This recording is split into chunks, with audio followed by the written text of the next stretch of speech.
श्री राम भक्त हमें असली, क्योंकि तुम श्री राम के नाम पे भी आज की तारीख में एक तरह से धब्बा हो। तुमने श्री राम को भी बेचा है, उनका भी तुमने ब्रांड बनाया है। जो आर्थिक संकट में तुम लोग फंसने वाले हो ना, तुम्हारी सारी भक्ति निकल जाएगी, सारी भक्ति। तुम्हारी लिस्ट में पाप ही पाप लिखे हैं और तुम लोगों को नरक की नसीब होगा। ये 101% है। तुम्हारे नेता जो बलात्कारी थे उसको बचाते हो तुम, तुम्हारे नेता जो दंगई थे उसको बचाते हो तुम, तुम्हारे नेता सारे लफड़े करते हैं उनको बचाते हो तो तुम देशद्रोही हो, तुम ही अर्बन नक्सल हो। ये जो तुम लोगों पे थोपते रहते थे ना, अब मैं थोपूंगा तुम लोगों पे कि कौन देशद्रोही है, और साबित और करूंगा। अगर सबसे बड़ी प्रॉब्लम खड़ी होगी सियासत में तो यही अंधभक्त होंगे। प्रधानमंत्री मोदी जी नहीं हैं। लाइव टीवी, सच सबसे आगे। तुम लोग बार बार बांद्रा बांद्रा कर रहे हो ना, कल एक बारी सूरत का वीडियो देख लेना। तुम लोगों में बिल्कुल भी अक्ल नहीं है। सूरत में भी जो हैं बैठे वो भी दिहाड़ी मजदूर ही हैं, और जो बांद्रा में गए वो भी दिहाड़ी मजदूर ही हैं। वो देश के ही बंदे हैं। और उसमें बता दूं मैं, उसके अंदर 70 से 75% हिंदू होंगे, समझे? 70 से 75% हिंदू होंगे। तो तुम्हारी पोल तो खुल गई, तुम्हारी राजनीति की पोल खुल गई, तुम्हारे आईटी सेल की पोल खुल गई। अब तुम बीच चौराहे पे नंगे खड़े हो, तुम्हें ये नहीं पता कौन से हिंदुत्व की तरफ जाए। श्री राम भक्त तो हमें असली, श्री राम भक्त हमें असली। और कुछ लोग ऐसे भी बोलते हैं कि इनके पिताजी का तो ये था वो था। ऐसा है कि बाला साहब ने कभी भी अपने जो देश के मुसलमानों की तरफ नफरत कभी नहीं करी है। वो सिर्फ खिलाफ रहे पाकिस्तान के खिलाफ, वो रहे बांग्लादेश के मुसलमानों के खिलाफ। थोड़ा इतिहास टटोलो, यूट्यूब पे जाके वीडियो देखो। और ज़रूरी नहीं है कि किसी का बाप अगर डॉक्टर हो तो उसका बेटा भी डॉक्टर बन जाता है। तुम्हारे 6 साल ख़त्म हो गए हैं, हम नहीं ख़त्म होने देंगे। हमारे हिंदू भाइयों के, हमारे मुस्लिम भाइयों के, हमारे दलित भाइयों के। हमें चाहिए नेता जिसका परिवार हो, जिसके खुद के बीवी बच्चे हों, खुद का परिवार हो, ठीक है, पढ़ा लिखा हो, अनपढ़ ना हो। अनपढ़ नेता के पीछे अनपढ़ ही रहते हैं, पढ़े लिखे नेता के पीछे पढ़े लिखे ही रहते हैं। ये बहुत बड़ा फ़र्क है, समझ जाओ। और तुम लोगों को गाली वाली बकने से मेरे को कोई फ़र्क नहीं पड़ा तुम्हारा 6 साल से। ये आदतें, अब ये जो तुम्हारी आदत, इसको बंद कर लो। मेरी चमड़ी बहुत मोटी है, बहुत मोटी खाल का हूँ मैं, मुझे कोई फ़र्क नहीं पड़ता। तुमने वो एक कहानी सुनी होगी, एक बहुत बड़े किरदार हुआ करते थे अर्जुन। वो सिर्फ एक ही तरफ देखते थे, उनको बाकी कुछ दिखता नहीं था। बस वही समझ लो, वही समझ लो तुम लोग, क्योंकि तुम श्री राम के नाम पे भी आज की तारीख में एक तरह से धब्बा हो। तुमने श्री राम को भी बेचा है, उनका भी तुमने ब्रांड बनाया है। मॉब लिंचिंग, लव जिहाद, ठीक है, वहाँ दलितों को मारना, इसके मुसलमानों को मारना, सब अपने आप चालू होता है, सब अपने आप बंद हो जाता है। क्यों? क्योंकि मैंने एक वीडियो में कहा था ना, वो पुराना एक खेल होता था जिसके अंदर बांधा जाता था धागा। एक छोटा सा लट्टू हुआ करता था, उसको धागा बांध के जितनी तेज धागे को खींचो उतना तेज ही घूमता था लट्टू। ऐसे ही तुम्हारे कुछ पत्रकार भी हैं, वो भी लट्टू हैं, तुम भी लट्टू हो। और वो डोर किसके हाथ में है? जिसके पास दिमाग है। तुम्हारे पास अपना दिमाग तो है नहीं, ठीक है, तुम्हारे पास अपना दिमाग नहीं है, तुम खोखले हो चुके हो। और मैं और बता दूं, जो आर्थिक संकट में तुम लोग फंसने वाले हो ना, तुम्हारी सारी भक्ति निकल जाएगी, सारी भक्ति। जब बच्चों के स्कूल के पैसे देने लायक नहीं होंगे, जब तुम्हारी माँ ने कुछ मांग लिए 50,000 रुपये, तुम्हारी पैंट गीली हो जाएगी। जब तुम्हारे पिताजी ने कुछ तुमसे गाड़ी मांग ली 20, 25, 50 लाख की, तो तुम घूमते फिरोगे, मोहल्ले में भागते फिरोगे। तुम्हारा ये हशर होने वाला है, ये पक्का है, ये पक्का है। इंडिया की जीडीपी 0 है अभी, 0, 2.5 नहीं है, 0 है, ठीक है। तो तुम्हारा बर्बादी होना तो तय हो चुका है। जो मैंने बहुत बारी तुम लोगों को चेताया है, पिछले 6 साल से मैं बोले जा रहा हूँ, अपने काम की तरफ ध्यान दो। ये 20, 22, 25 साल के लौंडे जो आके यहाँ पे समय बर्बाद कर रहे हैं, तुमने अपने पिताजी का भी समय ख़त्म कर दिया, तुम्हारा भी ख़त्म कर दिया। अब तुम्हारा ब्याह शादी तो होने वाले है नहीं। कोई भी लड़की वाले का दिमाग तो ख़राब नहीं है कि तुम्हारे पल्ले अपनी लड़की बांध दे, ऐसा तो होगा नहीं, ठीक है। तो तुम लोगों की ज़िंदगी ख़राब हो गई। अब तुम लोगों में अगर दम हो तो उद्धव बाल ठाकरे को माँ बहन की गाली बक के दिखाओ। और कुछ मुझे ऐसे लोग बोलते हैं आप उकसाते क्यों नहीं? उकसाता नहीं हूँ, उकसाता नहीं हूँ। ये जो थे ना गधे, ये आ गए थे घोड़ों के झुंड में और इनको लगा ये घोड़े हैं, तो मैं इनको अलग कर रहा हूँ। अलग हो जाओगे गधे, जितने भी गधे हैं अलग हो, तुम्हारी ज़रूरत नहीं है। तुम एक सोच को ढो के चल रहे हो जैसे गधे चलते हैं। हम लोगों को गधों की ज़रूरत नहीं है। तुम लोग कितने हो? 2-5 करोड़, और क्या हो इससे ज़्यादा? कुछ भी नहीं, चवन्नी छाप लोग हो तुम लोग। चवन्नी छाप को चवन्नी छाप ही तो बोलेंगे, और क्या बोलेंगे? अब तुम्हें जो बोलना है बोलो, मेरे क्या काम है वो तो मैंने एक अभी CNN का वीडियो डाल दिया, इसके नीचे ही है, सैंपल दिखाया तुम लोगों को। सबसे बड़ा स्वच्छ भारत अभियान मेरा ही था, किसी का नहीं था। 1.5 लाख बच्चे जुड़े हुए थे। तुमने क्या करा देश में बैठ के? सिर्फ सड़ान पैदा करी है, सिर्फ सड़ान पैदा करी है सोशल मीडिया पे, देश पे, ये सब, और तुम्हारी ज़िंदगी ख़त्म हो चुकी है। देश का हिंदू पढ़ा लिखा, देश का सारा मुसलमान, देश का सारा दलित उद्धव बाल ठाकरे के साथ खड़ा होगा। लिख के ले लो, ठीक है? तुम छुपने की जगह बना लो अपनी, जहाँ से निकले थे तुम्हें वही घुसेड़ दिया जाएगा वापस।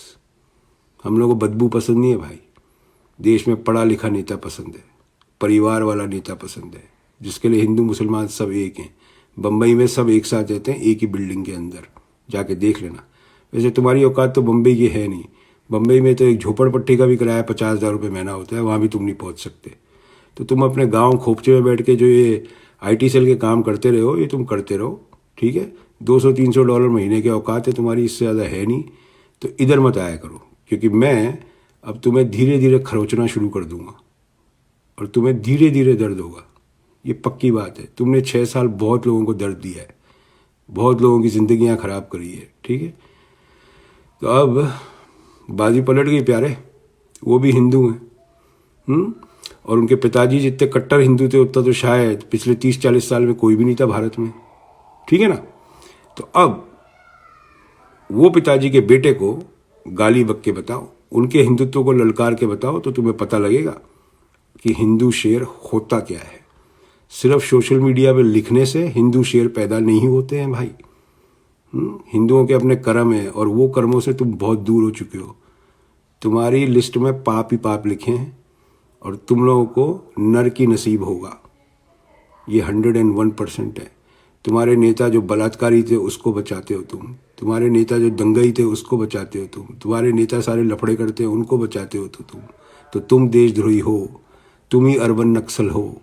ये जो तुम लोगों पे थोपते रहते थे ना, अब मैं थोपूंगा तुम लोगों पे कि कौन देशद्रोही है, और साबित और करूंगा कि तुम ही देशद्रोही हो। असली पढ़ा लिखा हिंदू वर्ग जितना भी 30-35% है, सारे उद्धव भाई के साथ खड़ा होगा। सारा मुसलमान 20 करोड़ अगर मुसलमान है, अगर 10 करोड़ वोट है, सारा उद्धव भाई के साथ खड़ा होगा, कंप्लीट खड़ा होगा। क्योंकि उद्धव भाई अरविंद केजरीवाल के साथ भी अच्छी तरह काम करेंगे, ममता जी के साथ भी करेंगे, शिवराज जी चौहान साहब के साथ भी करेंगे। कोई लड़ाई झगड़ा नहीं करने वाले, वो टाइम नहीं है, ठीक है ना? जिस राज्य के वो मुख्यमंत्री है ना, वो भारत का ताज है, मुंबई। खर्चा वहाँ से चलता है, सियासत दिल्ली से चलती है पर खर्चा मुंबई से चलता है भाई, पैसा वहाँ है। समझ में आ गई बात?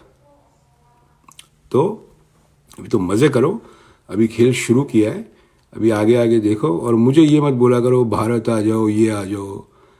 ये सोशल मीडिया ना, फेसबुक, ये भी अमेरिका से चल रहा है, ठीक है? जिसपे तुम गालियाँ लिखते हो ना बैठ के, वो अमेरिका से ही चलता है, वो भारत से नहीं चलता। तो यहाँ से क्या क्या चीज़ें चल सकती है वो तुम्हें पता नहीं है। हम कभी भी आज के वर्तमान प्रधानमंत्री के खिलाफ नहीं थे, ठीक है? हम उनके अंधभक्तों के खिलाफ थे। और मैंने बहुत बारी बोला है कि प्रधानमंत्री की सियासत के अंदर सबसे बड़े नासूर है वो उनके खुद के अंधभक्त हैं। हज़ारों बारी बोल चुका हूँ, 4 साल पहले मैंने वीडियो डाला था। अगर सबसे बड़ी प्रॉब्लम खड़ी होगी इस सियासत में तो यही अंधभक्त होंगे। प्रधानमंत्री मोदी जी नहीं हैं।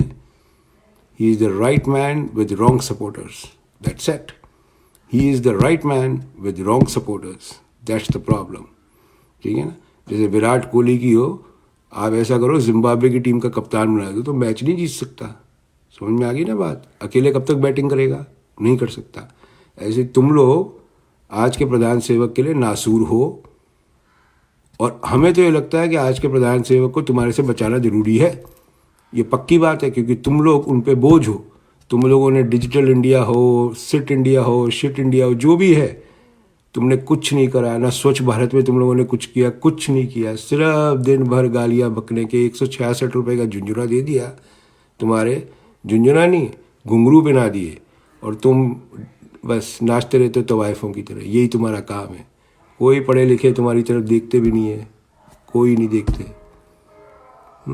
Uddhav Thackeray is the option for India for 2024।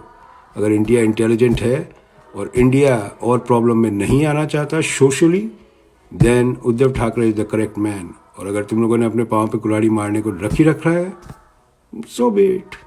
दुनिया चलती जाएगी भाई, दुनिया किसी की नहीं रुकने वाली, ठीक है ना। 500-500 रुपये के लिए औरतें लाइनें लगा रही है। तुम्हारी माँ बहन बेटियाँ भी हैं जो लाइनें लगा रही है 500-500 रुपये के लिए, ठीक है। थोड़ा शर्म करो, शर्म करो। समझ में आ गई बात। तो जब उद्धव ठाकरे को तुम अगर समझते हो कि उद्धव ठाकरे हिंदू नहीं है, तो गाली लिखो, गाली लिखो। और मुझे वो पोस्ट बताओ और कमेंट बताओ, उस कमेंट में मुझे टैग करना जहाँ पे किसी मुसलमान ने उद्धव ठाकरे को माँ बहन की गाली बकी है। टैग करना मुझे, मैं देखना चाहता हूँ कौन है, ठीक है। तुम्हारा फर्जी हिंदुत्व नंगा खड़ा है चौराहे पे। ये सियासती हिंदुत्व था, ये श्री राम का हिंदुत्व नहीं था। शुरू से बोलते आ रहे, ठीक है। चलिए अंदर रहिए, घर के अंदर। लॉकडाउन मतलब लॉकडाउन होता है। जो प्रधान सेवक ने बोला है उनकी बात समझिए, वो सही बोल रहे हैं। लॉकडाउन मतलब लॉकडाउन। थोड़े दिन की तकलीफ है, ठीक है, बाद में सब ठीक हो जाएगा। ऐसा तो है नहीं, हर चीज़ का अंत होता है। जैसे बुराई का अंत होता है, जैसे अंधभक्तों का अंत होगा, वैसे कोरोना का भी अंत पक्का है। हरदम गलत चीज़ का अंत होता है, ठीक है ना। मगर इसके लिए साथ की ज़रूरत होती है।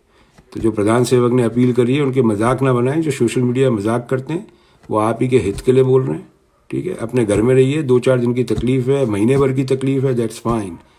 मगर कुछ अनहोनी हो जाए अपने परिवार में, उससे बेहतर है कि घर में रहिए, ठीक है। 2 सब्जी खाते हैं, 1 सब्जी खा लीजिए, कोई फ़र्क नहीं पड़ने वाला। वो कुछ लोग तो हैं जिन लोगों को 2 वक्त का छोड़ो, आधे वक्त का भी खाना नसीब नहीं हो रहा। उनकी तरफ देख लो, दिहाड़ी मजदूरों की तरफ, तो उससे ही आपको दिल में शांति मिल जाएगी। लाइव टीवी, सच सबसे आगे।